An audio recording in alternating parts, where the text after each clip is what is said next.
गुरु के उपदेश में अविचल और अविरत श्रद्धा सच्ची गुरु भक्ति का मूल है।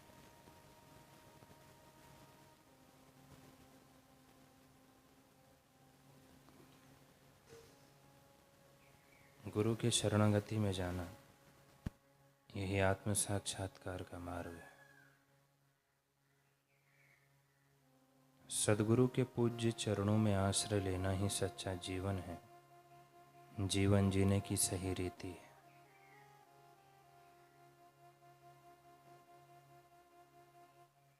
सच्चे गुरु शिष्य का प्रारब्ध बदल सकते हैं। सद्गुरु पैगंबर और देवदूत हैं, विश्व के मित्र और जगत के लिए कल्याण में पीड़ित मानव जाति के ध्रुवतारक है। सच्चे गुरु की सेवा करने से काल का शस्त्र बुट्ठा बन जाता है। गुरु के ज्ञान के पवित्र शब्द शिष्य के हृदय में प्रवेश करते हैं। गुरु कृपा के बिना बंधन से मुक्ति नहीं है। जो गुरु भक्ति योग के मार्ग से विमुख बना है वह मृत्यु, अंधकार और अज्ञान के भंवर में घूमता रहता है। गुरु कृपा से ही मनुष्य को जीवन का सच्चा उद्देश्य समझ में आता है और आत्म साक्षात्कार करने की प्रबल आकांक्षा उत्पन्न होती है। शिष्य के हृदय के तमाम दुर्गुण रूपी रोग पर गुरु कृपा सबसे अधिक असरकारक, प्रतिरोधक एवं सार्वत्रिक औषध है।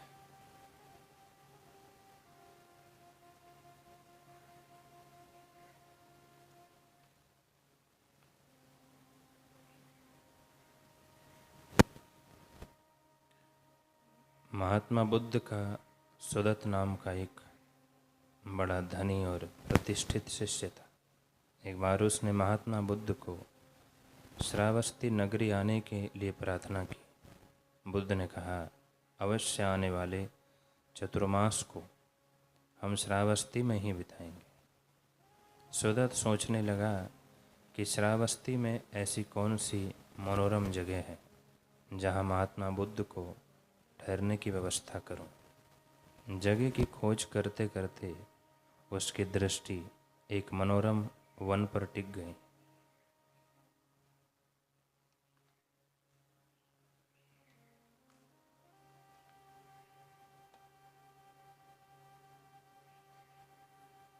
जो कौशल नरेश के पुत्र युवराज जैत का था। सुदत उस वन को हर कीमत पर पाना चाहता था, परंतु राजकुमार जैत उसके सौदे के लिए बिल्कुल तैयार नहीं था। सुदत का अति आग्रह देखकर युवराज ने कहा, सुदत, इसकी सारी भूमि पर स्वर्ण मुद्राएं बिछा दी जाए, तब कहीं जाकर इसका मूल्य सधता है हिम्मत इसे खरीदने की। सुदत बोला, राजकुमार, तुम अपने वचन से पीछे नहीं हटना। अपनी जमीन जायदाद बेच के सुदत अगले ही दिन गाड़ियों में भर भर कर स्वर्ण मुद्राएं वन में लाके भूमि पर बिछाने लगा। 1/3 वन में मुद्राएं बिछ गई। जैत दंग रह गया, बोला, यह पागलपन किसके लिए कर रहे हो? सुदत ने कहा, राजकुमार, जिनकी प्रसन्नता के आगे करोड़ों मुद्राएं तुच्छ हैं, जिनके सत्संग, सानिध्य व दर्शन से श्रावस्ती के सौभाग्य का नया सूर्य उदय होने वाला है, ऐसे महापुरुष के लिए। सुदत, ऐसा करने से तुम कंगाल हो जाओगे। कंगाल, मतिमान, उनके आने से मेरी ही नहीं, उनके सानिध्य में आने वाले हर व्यक्ति की एक जन्म की तो क्या जन्मों जन्मों की कंगालियत का अंत हो जाएगा। सभी के हृदय में आत्म संपदा जागृत होगी। श्रावस्ती के क्षितिज पर आत्मज्ञान रूपी सूरज अपने पूरे ओज, तेज एवं सुप्रभाव के साथ दीप्तिमान हो उठेगा। जैत बोला, प्रिय, बस बस, अब और एक भी मुद्रा इस वन में मत बिछाना। बची हुई भूमि हमारी ओर से उपहार समझो। हम विधि विज्ञान से संपन्न ऐसे प्रकट महापुरुष से मिलने के लिए अधीर हैं। आखिर वह घड़ियां भी आई। महात्मा बुद्ध व उनके अनुयायियों ने भव्य स्वागत पूजन के साथ वन में प्रवेश किया। वन को खोजने से लेकर खरीदने तक का सारा घटनाक्रम बुद्ध को पता चला। उन्होंने पूछा, सुदत्त, इस वन का नाम क्या रखा है? भगवान युवराज जेत ने हमें इस वन का बहुत सा भाग दान में दिया है, क्यों ना उन्हीं के नाम पर। ठीक है, आज से यह वन जेत वन कहलाएगा। जेत बुद्ध के चरणों में गिर पड़ा और बोला, हे प्रभु, केवल थोड़ी सी भूमि अर्पित करने वाले को आपने इतना सम्मान दिया, सर्वस्व न्योछावर करने वाले इस सुदत्त को कुछ नहीं देंगे? बुद्ध ने कहा, सुदत्त तो लेन देन के व्यापार से बहुत ऊंचा उठ चुका है। इसने अपना सब कुछ मुझे दे दिया है। अब मेरा सब कुछ इसी का तो है। मेरा राज्य तुम्हारे जैसा सीमित नहीं है, वह तो असीम है। इसका यह अधिकारी हो गया है। सच में सुदत्त ने जो सौदा किया था वह दुनियावी हर सौदे से बढ़कर था।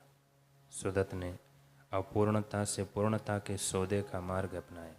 धन्य है ऐसे सतशिष्य जो संकीर्ण में मेरे की ससीमता को पहचान कर महापुरुषों की अहम ब्रह्मास्मि की असीमता को पाने के अधिकारी हो जाते हैं।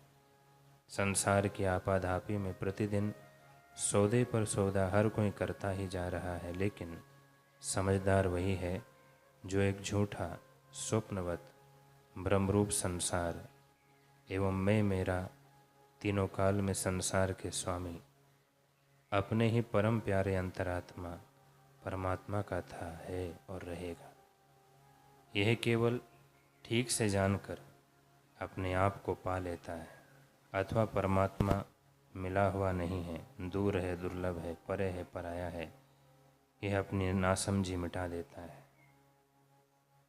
देखते ही देखते पूरी होने वाली इस छोटी सी आयु में वह संसार का बड़े में बड़ा और एकमात्र सच्चा सौदा करते हुए वह अनंत युगों से चल रही अनंत अनंत जन्मों की भटकान और कष्ट पीड़ाओं का अंत लाने हेतु आत्मारामी महापुरुषों के सत्संग सानिध्य का लाभ स्वयं लेता है और दूसरों को दिलाता है।